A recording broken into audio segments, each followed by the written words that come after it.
chiqish sirlari bilan bo'lishaman, boshqa qirra bilan rivojlanishni o'rgataman. Xullas, mendan tashqari yana insonlar ham bo'ladi, o'z bilimlarini bo'lishadigan.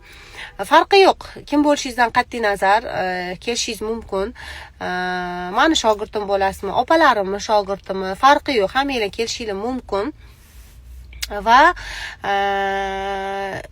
yozilib kelishinglar kerak bo'ladi. Men shunga qarab, odamni soniga qarab joy belgilayman. Hozir taxminan o'zimning ishxonamni belgilab turibman. 18-oktyabr kuni soat 10:00 da hammanglar bilan ko'rishamiz. Kelmaganlar pushaymon bo'lishi aniq.